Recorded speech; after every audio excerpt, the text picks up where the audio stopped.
గుడిలో గంట మోగినప్పుడు ఎందుకు మనసు నిశ్చలంగా మారిపోతుందో తెలుసా?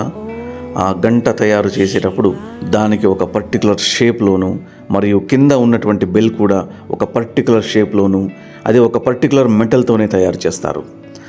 ఆ గంట మోగినప్పుడు ఆ వైబ్రేషన్ అన్నది 7 సెకండ్ల పాటు చుట్టూ ఒక పాజిటివ్ తరంగాలను క్రియేట్ చేస్తుంది. ఆ పాజిటివ్ తరంగాల వల్ల మనసుకి ఆ శబ్దం తగిలినప్పుడు మనసు నిశ్చలమవుతుంది. కావాలంటే మీరు ప్రయత్నించండి. గుడి గంటలో ఉన్నటువంటి వైబ్రేషన్ ఎప్పుడైతే వస్తుందో అప్పుడు మీరు వేరేది ఏదైనా ఆలోచన చేయడానికి మీ తరం కూడా కాదు. కాబట్టి ఆ ఎఫెక్ట్ మనసు మీద చాలా ఎక్కువగా పడుతుంది. గంట కొట్టినప్పుడు వచ్చేటటువంటి తరంగాలు మనసులో ఉన్నటువంటి తరంగాలను కూడా ఎలిమినేట్ చేసి మనసును నిశ్చలంగా చేసేటటువంటి కెపాసిటీ ఆ గంటకు ఉంటుంది. అందుకే గుడికి వెళ్ళిన తక్షణం 3 సార్లు గంటను మోగిస్తారు.